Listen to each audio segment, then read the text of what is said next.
Hello friends, welcome back to our class. So how are you all? I hope you all are doing good. So as we all know कि आपको आने वाले time में EMRS और KVS की vacancy देखने को मिलने वाली है, तो उसी को ध्यान में रखते हुए आज की क्लास में हम EMRS का साइंस का प्रीवियस ईयर क्वेश्चन सॉल्व करेंगे, जिसमें हम केमिस्ट्री के क्वेश्चन सॉल्व करने वाले हैं। तो स्टार्ट करते हैं आज की क्लास को। सो लेट्स सी, जो सबसे पहला क्वेश्चन है, क्वेश्चन नंबर है आपका फर्स्ट जो है वो है कि which of the following compound will instantly produce a white precipitate with Lucas reagent, कि इनमें से कौन सा कंपाउंड ऐसा है जो इंस्टेंटली क्या करता है, वाइट प्रेसिपिटेट प्रोड्यूस करता है, किसके साथ, लुकास रिएजेंट के साथ। तो उसके लिए हमें क्या पता होना चाहिए कि लुकास रिएजेंट होता क्या है। अगर मैं बात करूं लुकास रिएजेंट की, तो जो लुकास रिएजेंट होता है बेसिकली ये सॉल्यूशन किसका होता है, ये होता है anhydrous zinc chloride, anhydrous zinc chloride that is ZnCl2 plus concentrated HCl। तो बेसिकली जो लुकास रिएजेंट है that is a mixture of anhydrous zinc chloride plus concentrated HCl। अब हम इसे किस लिए यूज करते हैं, इसे हम यूज करते हैं प्राइमरी, सेकेंडरी, टर्शरी अल्कोहल को डिफरेंशिएट करने के लिए। हम किसका यूज करते हैं, हम लुकास रिएजेंट का यूज करते हैं। तो ये बात आप सबको पता होगी, नोट करके भी आप लिख सकते हैं कि जो टर्शरी अल्कोहल है, ठीक है, जो क्या है, जो टर्शरी अल्कोहल है बेसिकली, तो वो क्या करता है, वो इंस्टेंटली वाइट प्रेसिपिटेट प्रोड्यूस करता है, किसके साथ, लुकास रिएजेंट के साथ। क्या प्रोड्यूस करता है, वाइट प्रेसिपिटेट फॉर्म करता है, वाइट प्रेसिपिटेट फॉर्म करता है, किसके साथ, लुकास रिएजेंट के साथ। ऐसा क्यों, क्योंकि ये क्या बनाता है, स्टेबल कार्बोकेटायन फॉर्म करता है। क्या फॉर्म करता है, स्टेबल कार्बोकेटायन फॉर्म करता है। तो अब हम ऑप्शन देख लेते हैं। तो जो पहला ऑप्शन है, तो ये क्या है आपका, ये है बेंजाइल अल्कोहल। ये क्या है, बेंजाइल अल्कोहल। अब जो बेंजाइल अल्कोहल है, तो ये क्या बनाएगा, ये बनाता है स्टेबल कार्बोकेटायन। अब ये क्या है, ये सबको पता है, फिनोल है, ठीक है, तो ये तो ऑप्शन नहीं है। अब जो थर्ड ऑप्शन है दैट इज CH3CH2CH2OH। अब ये कैसा है, प्राइमरी अल्कोहल। तो अभी हमने देखा था, ठीक है, अभी हमने बात करी थी कि जो टर्शरी अल्कोहल है वो लुकास रिएजेंट के साथ इंस्टेंटली वाइट प्रेसिपिटेट प्रोड्यूस करता है, प्राइमरी अल्कोहल नहीं करता। तो ये ऑप्शन भी हो गया आपका गलत। अब जो फोर्थ ऑप्शन है CH2 double bond CH2 that is CH2OH, तो ये है आपका एलाइल अल्कोहल। कैसा है, एलाइल अल्कोहल। और जो बेंजाइल अल्कोहल और एलाइल अल्कोहल दोनों ऐसे हैं जो एक स्टेबल कार्बोकेटायन क्या करेंगे, फॉर्म करेंगे। तो इस केस में जो आपका फर्स्ट एंड फोर्थ ऑप्शन होगा, ये क्या हो जाएगा, correct answer. So let's see option first and fourth. तो जो आपका फर्स्ट ऑप्शन होगा that is the correct answer. Clear है। मूव करते हैं नेक्स्ट क्वेश्चन पर। ओके, नेक्स्ट क्वेश्चन है, सेकेंड क्वेश्चन है आपका, the hybridization of carbon label C1, C2, C3, C4, C5 in the given organic compound is respectively। अब इसमें क्या बताना है आपको, हाइब्रिडाइजेशन बताना है किसका, C1 का, C2 का, C3, C4, C5 का, ठीक है। तो एज वी ऑल नो कि जब एक कार्बन 4 अदर कार्बन एटम से अटैच्ड होता है तो हाइब्रिडाइजेशन क्या होता है, sp3, ठीक है। क्लियर है। जब एक कार्बन 4 अदर कार्बन एटम से अटैच्ड होता है तो हाइब्रिडाइजेशन होता है sp3। जब 3 अदर उससे अटैच्ड होता है तो sp2 और बाकी होता है sp। तो लेट्स सी, जो फर्स्ट है आपको दिख रहा होगा कि ये 4 अलग अलग उससे अटैच्ड है दैट इज CH3। तो इसका हाइब्रिडाइजेशन क्या हो जाएगा, इसका हाइब्रिडाइजेशन होगा sp3। अगर ऑप्शन देखूं मैं तो आपको दिख रहा होगा जो फर्स्ट वाला है तो सबका क्या है, sp3। तो अभी हम ऐसा ऑप्शन एलिमिनेट नहीं कर सकते। फिर हम देखेंगे सेकेंड कार्बन। तो जो सेकेंड कार्बन है आपका, एज वी ऑल नो, ये किसका क्या हाइब्रिडाइजेशन होगा, इसका होगा sp2। तो लेट्स सी, देख लेते हैं sp2 किस किस में है। तो जो sp2 है आपका, वो आपका फर्स्ट ऑप्शन में है, थर्ड में है, फोर्थ में, बट सेकंड में नहीं है, तो सेकंड ऑप्शन क्या हो गया आपका, गलत हो गया। ठीक है, अब C3 की बात करें तो जो इसका हाइब्रिडाइजेशन होता है, इसका होता है sp। तो लेट्स सी, देख लो sp किस किस का है। तो फर्स्ट और थर्ड ऑप्शन में sp है, जो फोर्थ हो गया वो भी गलत हो गया। तो हमारे दो ऑप्शन एलिमिनेट हो गए। अब हमें इन दोनों में देखना है। अब हम देखेंगे C4 आप बताएंगे कि कौन सा, इसका क्या हाइब्रिडाइजेशन होगा। तो ये सबको पता है, इसका होगा sp2। तो लेट्स सी, sp2 सेम ही है। Okay, that is sp3 sp2 sp। Okay, sp3 sp2 sp और sp2। तो हमें हमारा आंसर मिल गया। थर्ड ऑप्शन भी गलत हो गया। तो जो आपका फर्स्ट ऑप्शन होगा that is the correct answer.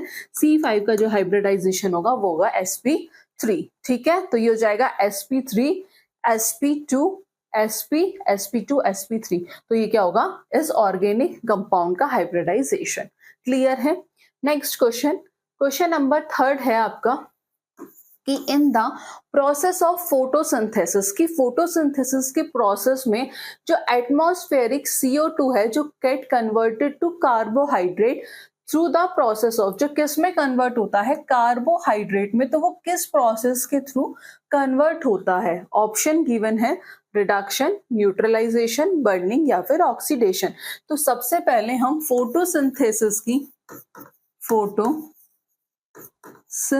की क्या लिखेंगे, रिएक्शंस लिखेंगे। एज वी ऑल नो कि जो कार्बन डाइऑक्साइड है दैट इज CO2, वो किसके साथ रिएक्ट करता है, वो वाटर के साथ रिएक्ट करता है। किसकी प्रेजेंस में, सनलाइट की प्रेजेंस में। क्लियर है, किसकी प्रेजेंस में, सनलाइट की प्रेजेंस में। In the presence of sunlight chlorophyll क्या फॉर्म करता है, glucose, carbohydrate C6H12O6 plus O2। अब हमें इस रिएक्शन को क्या करना है, बैलेंस करना है। यहाँ कार्बन कितने हैं, यहाँ है 6। अब यहाँ कार्बन कितने हो जाएंगे, 6 और ऑक्सीजन 12। अब हमें इसे बैलेंस करना है। तो दैट इज 6CO2, ठीक है, 6H2O और 6O2। क्लियर है। तो ये क्या हो जाएगी, आपकी रिएक्शन जो है बैलेंस हो जाएगी। अब इस रिएक्शन में जो हमें देखना है कि किस प्रोसेस के थ्रू CO2 किस में कन्वर्ट हुआ, कार्बोहाइड्रेट में। रिडक्शन के थ्रू, ऑक्सीडेशन के थ्रू, बर्निंग के थ्रू या फिर न्यूट्रलाइजेशन के थ्रू। तो ये बात आपको पता होगी कि जो वाटर है, सबसे पहले वाटर का क्या होता है, ऑक्सीडेशन होता है। ठीक है, वाटर का क्या होता है, वाटर का ऑक्सीडेशन होता है। क्या होता है, ऑक्सीडेशन होता है। वो किस में कन्वर्ट होता है, ऑक्सीजन में। क्लियर है। और कार्बन डाइऑक्साइड का क्या होता है, रिडक्शन होता है। क्या होता है, रिडक्शन होता है, जिससे वो कार्बोहाइड्रेट में क्या होता है, कन्वर्ट हो जाता है। तो कार्बन डाइऑक्साइड का क्या हुआ, रिडक्शन, जो किस में कन्वर्ट हो गया, जो कन्वर्ट हो गया ग्लूकोज में। और वाटर का क्या होता है, ऑक्सीडेशन, जो किस में कन्वर्ट होता है, ऑक्सीजन में। ठीक है जी, क्या होता है, ऑक्सीजन में कन्वर्ट हो जाता है। तो इस केस में कौन से उसके थ्रू ये कन्वर्ट होता है, तो ये होता है रिडक्शन के थ्रू। किसके थ्रू, रिडक्शन के थ्रू। ये भी पूछ सकते हैं क्वेश्चन में कि जो वाटर है और ऑक्सीजन में कन्वर्ट होता है तो वो किस प्रोसेस के थ्रू होता है। तो आपको ध्यान रखना है ऑक्सीडेशन के थ्रू।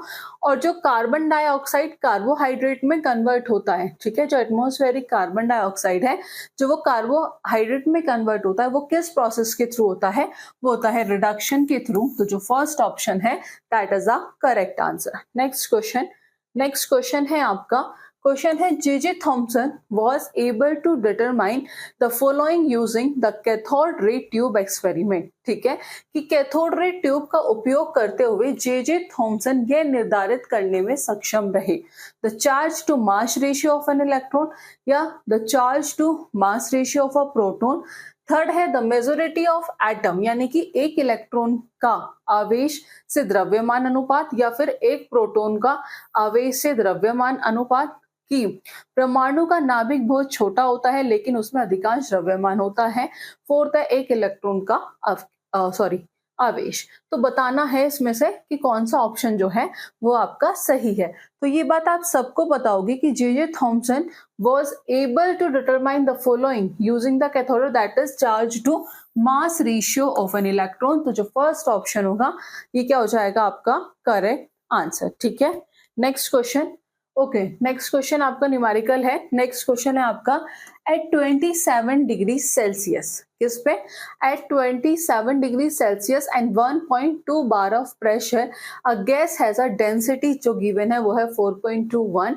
तो कौन सी नोबल गैस इस डेटा में फिट होगी, बेस्ट फिट होगी। ठीक है, तो इसके लिए हमें एक इक्वेशन पता है, वो कौन सी है, आइडियल गैस इक्वेशन। ये हमने बैच में पढ़ा भी था, जहां से मैंने कहा था आपको क्वेश्चन आते भी हैं। वो कौन सी इक्वेशन है, that is ideal gas equation. ठीक है, कि हमें नोबल गैस फाइंड करने के लिए कि कौन सी फिट होगी इस डेटा के अंदर, उसके लिए हम आइडियल गैस इक्वेशन यूज करते हैं। तो वो है PV is equals to nRT, P is equals to N/V/R। ये तो पता ही है, that is the ideal gas equation, और P is equals to N/V/RT। ठीक है, अब P क्या है, यहाँ P है प्रेशर। एक सेकेंड, यहां लिखते हैं वेयर, P क्या है, प्रेशर, V क्या है, वॉल्यूम, N क्या है, ठीक है, R क्या है, ideal gas constant, gas constant, T क्या है, जो हम टेम्परेचर किस में यूज करते हैं, इन केल्विन, T क्या है, टेम्परेचर इन केल्विन, और N क्या है, नंबर ऑफ मोल्स। ये हो जाएगा टेम्परेचर इन केल्विन। ठीक है, तो अभी हमने देखा जो गिवन टर्म्स हैं वो हम लिख लेते हैं, एक सेकेंड। ओके, गिवन टर्म्स क्या क्या है, टेम्परेचर जो गिवन है वो है 27 डिग्री सेल्सियस, टेम्परेचर जो गिवन है वो है 27 डिग्री सेल्सियस, इसे हम केल्विन में चेंज कर लेंगे। ओके, जो आपकी डेंसिटी गिवन है दैट इज 4.21, डेंसिटी जो है 4.21। ठीक है जी, उसके बाद डेंसिटी गिवन है, और आपको आइडियल गैस कांस्टेंट की वैल्यू गिवन है 0.083, आर की जो वैल्यू है वो है 0.083। ठीक है, 0.083। ओके, यूनिट आप यहां से देख लीजिएगा।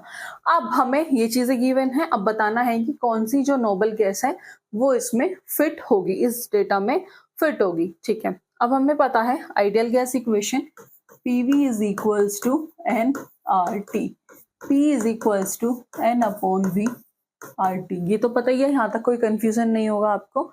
ठीक है, तो हमें पता है कि जो नंबर ऑफ मोल्स होते हैं वो क्या होते हैं, P is equals to weight into volume upon molecular weight,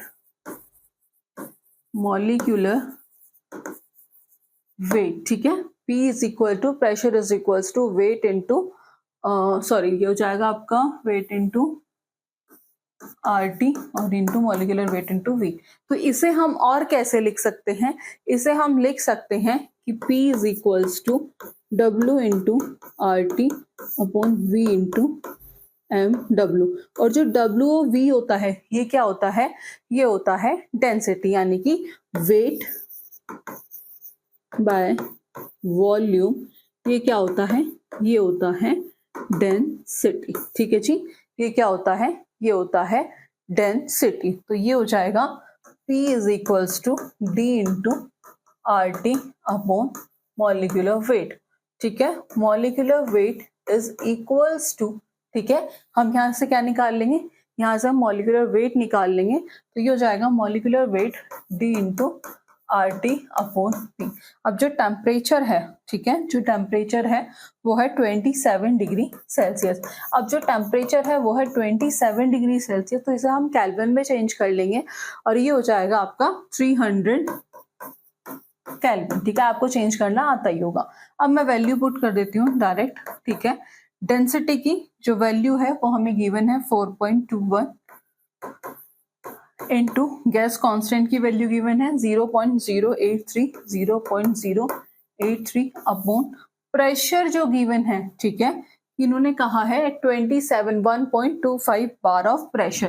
pressure जो है, प्रेशर की वैल्यू है 1.25 बार, ठीक है, तो जो प्रेशर है वो है 1.25 बार। अब इसे जब हम कैलकुलेट करेंगे, कैलकुलेट करने के बाद जो वैल्यू आएगी आपकी वो आएगी 104.825 अपॉन 1.25। और जब इसे डिवाइड करेंगे तो इसे कैलकुलेट करने के बाद जो वैल्यू आएगी वो आएगी 83.8। तो ये आपको पता होना चाहिए।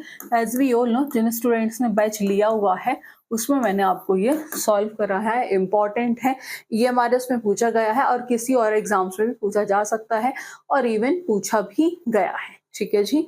तो इस केस में 83.8, लेट्स सी आर्गन नहीं है, दैट इज क्रिप्टोन, तो जो सेकंड ऑप्शन है that is the correct answer. अगर आपसे पूछ ले कि क्रिप्टोन का एटॉमिक नंबर कितना होता है, तो जो क्रिप्टोन का एटॉमिक नंबर होता है वो होता है 36, ठीक है। क्रिप्टोन का जो एटॉमिक नंबर होता है Z is equals to 36, okay. Next question देख लेते हैं, which is a base under the Arrhenius, Bronsted, Lowry and Lewis theory, कि इनमें से ऐसा कौन सा बेस है जो अर्हेनियस के अकॉर्डिंग भी बेस है, ब्रॉन्स्टेड, लोवरी के अकॉर्डिंग भी और लैविस थ्योरी के अकॉर्डिंग भी। तो सबसे पहले मैं बात करूं अर्हेनियस के अकॉर्डिंग, तो अर्हेनियस के अकॉर्डिंग बेस क्या होगा, जो OH नेगेटिव आयन क्या करेगा, प्रोड्यूस करेगा, ठीक है जी। कि बेस क्या होगा, अर्हेनियस के अकॉर्डिंग जो OH नेगेटिव आयंस प्रोड्यूस करेगा एक्वस सॉल्यूशन में। मैं ब्रॉन्स्टेड, लोवरी की बात करूं तो इसमें क्या होगा, ये क्या करता है, प्रोटॉन को एक्सेप्ट करता है, accept proton H positive. Lewis theory, Lewis की बात करें, लैविस बेस कौन सा होगा, जो इलेक्ट्रॉन पेयर को क्या करता है, डोनेट करता है, डोनेट अ इलेक्ट्रॉन पेयर। तो ब्रॉन्स्टेड, लोवरी के अकॉर्डिंग बेस क्या होगा, जो प्रोटॉन को क्या करता है, एक्सेप्ट करता है, जैसे H2O प्लस H पॉजिटिव, तो इसने क्या करा, ये फॉर्म करेगा H3O पॉजिटिव। और एज वी ऑल नो कि ऑक्सीजन के पास क्या होते हैं, लोन पेयर होते हैं, तो ये क्या करेगा, जो लेविस थ्योरी है उसके अकॉर्डिंग बेस क्या होगा, जो इलेक्ट्रॉन पेयर को डोनेट कर देगा। तो H2O के पास लोन पेयर भी है तो वो डोनेट कर देगा, ठीक है। और वाटर के पास ब्रॉन्स्टेड, लोवरी के कॉन्सेप्ट के अकॉर्डिंग बेस होता है जो प्रोटॉन को एक्सेप्ट करता है। तो बेस क्या हुआ अंडर द अर्हेनियस, ब्रॉन्स्टेड, लोवरी और lavish theory, that is water. तो OH नेगेटिव नहीं, तो जो आपका थर्ड ऑप्शन है that is the correct answer. Next question, question number next है आपका, Which salt does not alter the pH of water when added? इनमें से कौन सा सॉल्ट ऐसा है जो वाटर की does not alter, alter मतलब चेंज, ठीक है, कि कौन सा पदार्थ पानी में मिलाने पर पीएच नहीं बदलेगा, ठीक है, कि कौन सा सॉल्ट ऐसा है जो पानी में मिलाने पर पीएच को चेंज नहीं करता है। तो वो होता है आपका, ये नोट करके लिख लीजिएगा कि strong acid, strong acid plus strong base, ठीक है, ऐसा salt strong acid plus strong base, क्योंकि ये कैसा होगा, ये न्यूट्रल होगा, तो does not alter the pH of water when added, ठीक है। ये क्या करेगा, ये पानी में मिलाने पर पीएच चेंज नहीं करेगा, स्ट्रॉन्ग एसिड और स्ट्रॉन्ग बेस। वही जो दूसरा होता है इसमें वो क्या होता है, that is weak acid plus weak base, weak acid plus weak base, ठीक है। Strong acid plus strong base, ठीक है, does not change the pH of water, ये वाटर की पीएच को चेंज नहीं करेगा, does not change the pH of water. और वीक एसिड और वीक बेस ये भी does not change the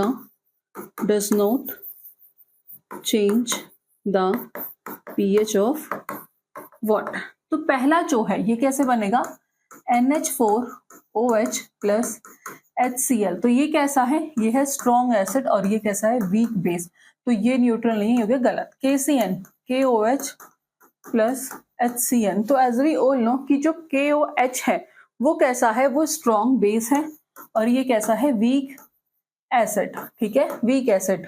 but ऐसा कौन सा सॉल्ट जो स्ट्रॉन्ग एसिड और स्ट्रॉन्ग बेस, तो वो भी वाटर की पीएच चेंज नहीं करेगा, वीक एसिड और वीक बेस, तो ये ऑप्शन भी गलत, ये भी गलत।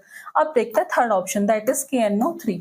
तो ये कैसे बनेगा, ये बनेगा आपका KOH प्लस HNO3।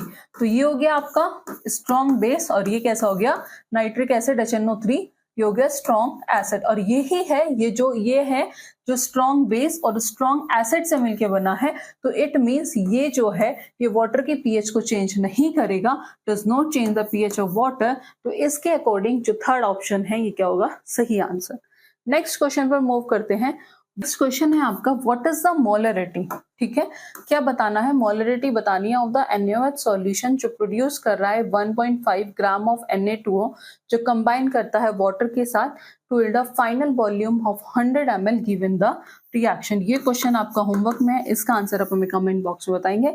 अगर आप नहीं बता पा रहे हैं और आपसे नहीं सॉल्व हो रहा है तो हम इसे नेक्स्ट क्लास में डिस्कस करेंगे। नेक्स्ट क्वेश्चन देख लेते हैं। नेक्स्ट क्वेश्चन है, एक विनेगर सॉल्यूशन है जिसकी पीएच है has a pH of 4.0, the amount of OH negative ion present in the solution is. कितने होंगे, क्या पूछा है, amount of OH negative ion present in solution is. तो वैल्यू है 1 इंटू 10⁻⁻4, 1 इंटू 10⁻⁻10 17 या फिर 4.00। तो इसके लिए हमें सॉल्व करना होगा। तो हमें एक चीज पता है, इसमें पीएच जो गिवन है वो कितना है, वो है 4। ठीक है, जो गिवन पीएच जो गिवन है वो है आपको 4 गिवन है। क्लियर है, पीएच क्या होता है, pH is equals to minus log concentration of hydrogen ion. Clear है इतनी बात, यहां तक किसी को कोई कंफ्यूजन नहीं होगा। पीएच गिवन है 4, तो ये हो जाएगा 4 is equals to minus log concentration of hydrogen ion.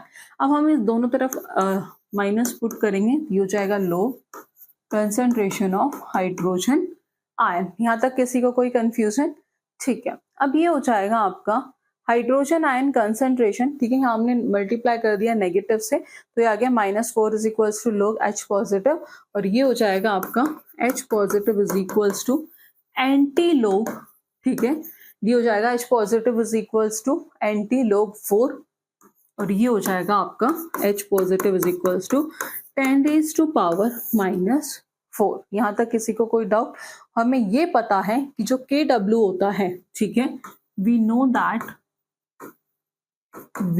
That हम KW कैसे निकालते हैं, concentration of hydrogen ion and concentration of OH negative ion. Clear है, यहां तक किसी को कोई डाउट। तो जो KW की वैल्यू होती है एट 298 केल्विन, वो होती है 10⁻⁻4 की। जो KW की वैल्यू होती है एट 298 केल्विन, तो वो होती है आपकी 10⁻⁻4। कितनी होती है, 10⁻⁻4। ठीक है, तो अभी हमने इसकी निकाल ली, इसकी वैल्यू कितनी है, ये है आपकी 10⁻⁻14। ठीक है, तो ये जो हमने निकाला ये है 10⁻⁻4।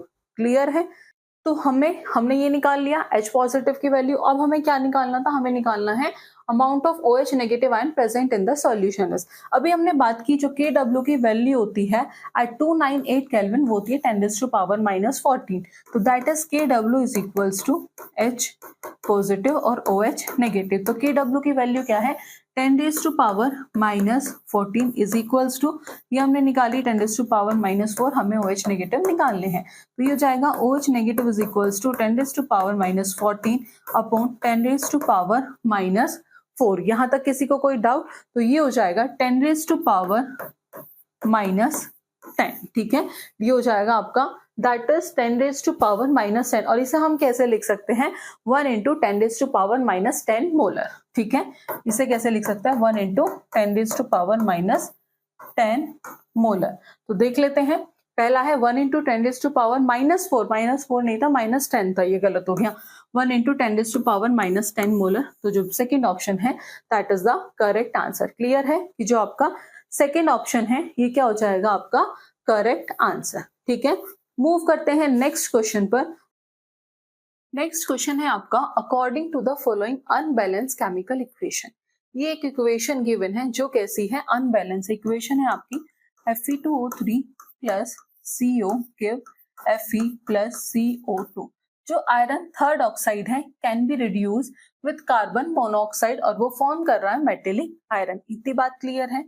1 mole of Fe to be formed from its oxide, तो बताना है the number of moles of CO needed is। तो सिंपल सा है, पहले से हम कर लेंगे बैलेंस। बैलेंस कैसे करेंगे? Fe2O3 प्लस, अब यहाँ आयरन कितने हैं? 2 हैं, ठीक है, COFe प्लस CO2, ठीक है, बैलेंस कर लेते हैं।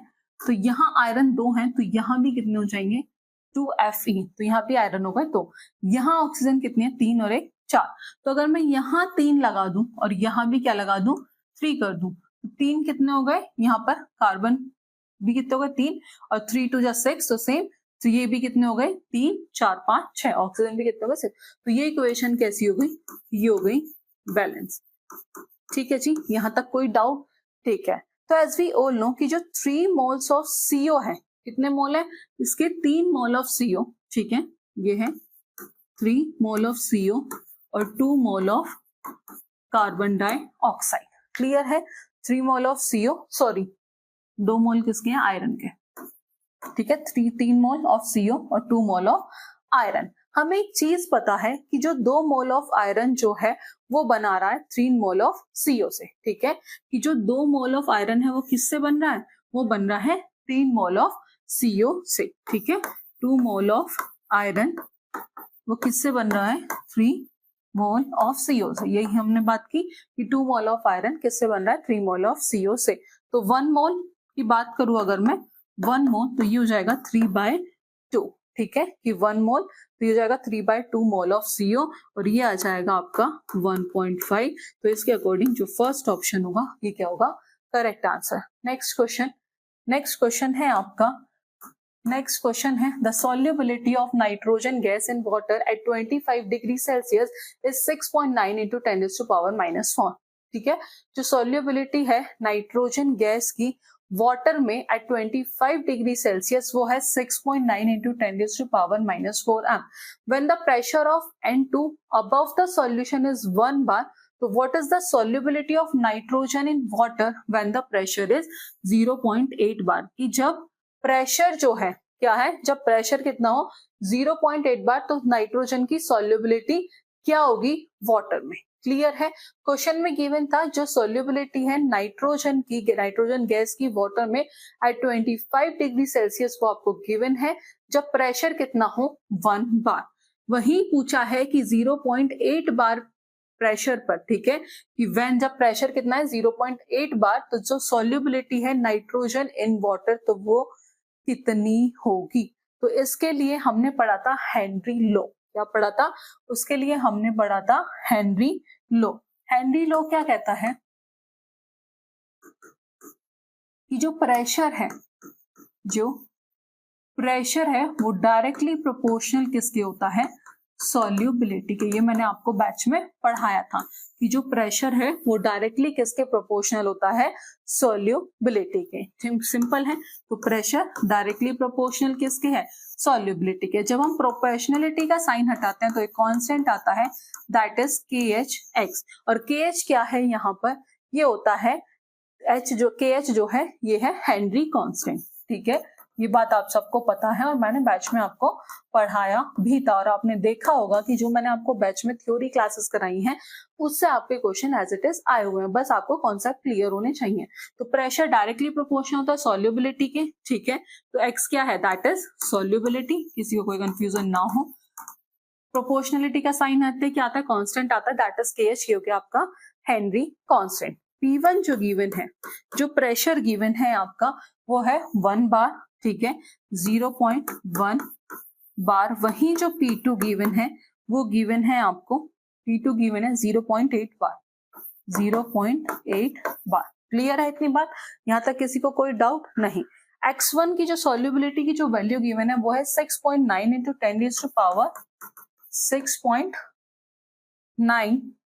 इंटू 10⁻⁻⁴ और X2 हमें निकालना है। यहां तक किसी को कोई डाउट नहीं। अब जो KH है जो हेनरी कांस्टेंट है, बेसिकली जो KH है जो हेनरी कांस्टेंट है, ठीक है, KH जो है जो क्या है? हेनरी कांस्टेंट है। ये किस पर डिपेंड करता है? टेम्परेचर पर। किस पर डिपेंड करता है? टेम्परेचर पर। जिसका मतलब क्या है कि अगर हम टेम्परेचर को बढ़ाएंगे, ठीक है, अगर टेम्परेचर को इंक्रीज करेंगे तो हेनरी कांस्टेंट की वैल्यू भी क्या होगी? इंक्रीज होगी, क्योंकि जो हेनरी कांस्टेंट है वो किस पर डिपेंड करता है? वो डिपेंड करता है टेम्परेचर पर। इट मीन्स यहाँ पे जो टेम्परेचर है वो है 25 डिग्री सेल्सियस, तो इस केस में टेम्परेचर जो है वो चेंज नहीं हो रहा है।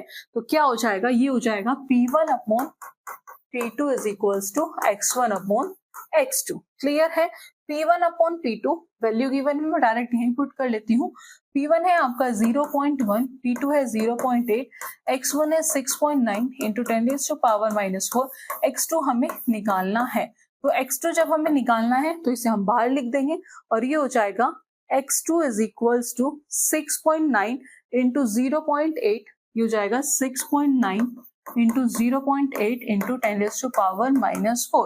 X2 जब हम इसे कैलकुलेट करेंगे और कैलकुलेट करने के बाद आएगा इसका 5.5 इंटू 10⁻⁻⁴। तो लेट्स सी ऑप्शन पहला 8.6 नहीं, 1.4 नहीं, 3.8 नहीं, 5.5 इंटू 10⁻⁻⁴। तो जो फोर्थ ऑप्शन होगा that is the correct answer. Next question है आपका the following is the isotopic composition of an element X। हमें यहाँ बताना है weight average atomic mass of the naturally occurring element X comes close to, कि किसके close वो होगा। ठीक है, तो बताना है एवरेज एटॉमिक मास। क्या बताना है यहाँ पे हमें? Weight average atomic mass. तो हमें एवरेज एटॉमिक मास निकालना है, तो हम कैसे निकालते हैं? Average atomic mass is equal to percent composition। Clear है? कैसे निकालेंगे? परसेंट composition या percent abundance into atomic mass of isotope। Percent abundance into atomic mass of isotope, ठीक है, percent abundance into atomic mass of isotope upon 100। ठीक है, तो average atomic मास जो हम निकालते हैं परसेंट अबंडेंस, सिंपल आप ऐसे भी लिख सकते हो m1 x1 plus m2 x2 plus m3 x3 upon 100।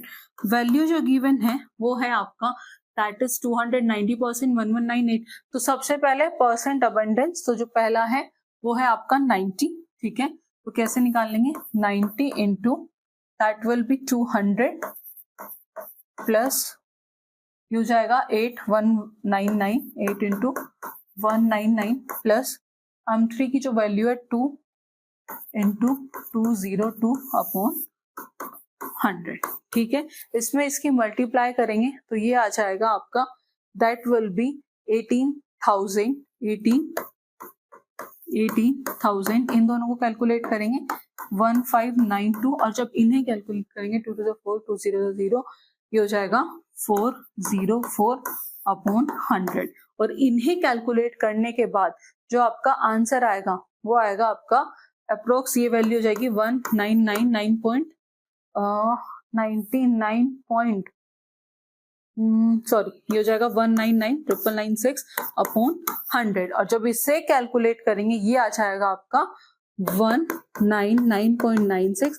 तो ये अप्रोक्स किसके इक्वल होगा, किसके पास होगा? ये है 200 के पास। और क्वेश्चन में यही पूछा था आपके कि the weight average atomic mass of the naturally occurring element X come close to, तो किसके क्लोज है? वो है आपका 200 के। किसके क्लोज है? तो जो फर्स्ट ऑप्शन होगा ये क्या हो जाएगा?